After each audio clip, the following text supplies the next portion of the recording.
of reuniting Ireland is one that has had a constant presence since partition was enacted in 1922.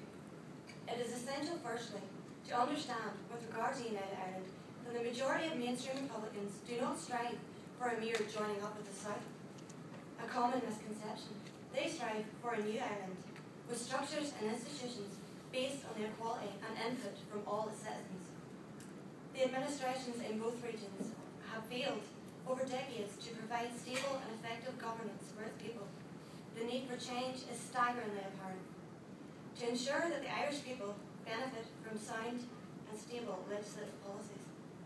What better way to rectify this than to start with a clean slate in which all the residents of the island have a say in its structure, rather than attempting to mend broken institutions and failed policies.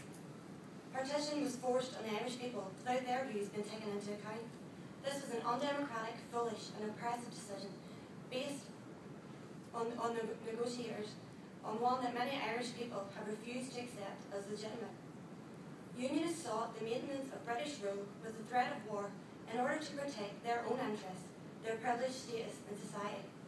They felt that this privilege was sure to disappear in a united Ireland, and they resisted equality at all costs, and have continued to do so frequently ever since. The right of the Irish nation to self-determination has been held hostage by a minority aimed at maintaining their own selfish privileges rather than become a minority within a society based on equality and rights. This privilege has been facilitated and encouraged by successive British administrations, a ruthless colonial force who ravaged the nation for centuries, and to ensure Protestantism is a basis for undue privilege, should this be accepted. The state of Northern Ireland under British rule was the only way that Protestant Unionists could guarantee their superior position in society. However, prior to this realisation, Unionists had begun the pursuit of an independent state of Northern Ireland. This leads to the question, how strong actually are the links with Britain? Or are they merely an act of self-preservation to ensure the position of one sector of society? The British culture that so many people in the north claim to exist is non-existent. British people have no marching tradition. They do not celebrate the 12th of July.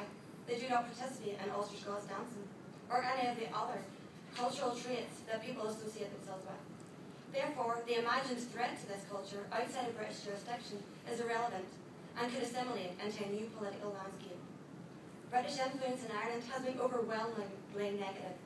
The brutal colonial force that Britain asserted over hundreds of years has had a lasting impact, and these policies have caused devastating conflict on its shores. We now have the opportunity to break free from this legacy and create a country where each individual stands on an equal footing, sure that their input is safeguarded within society. Every Irish person can then experience inclusion, and diversity can be a valued asset and safeguard to democracy rather than a dividing force.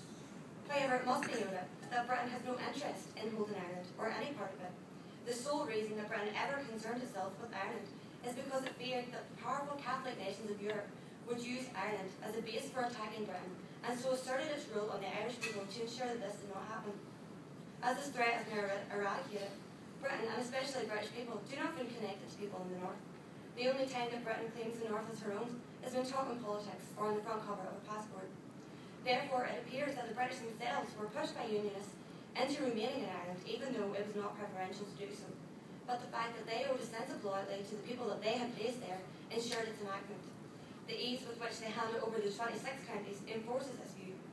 Britain is one of the most powerful countries in the world. If they had gone to Ireland, they would not so easily have handed it back. It has been noted that many Protestant Unionists... Yeah. Sorry.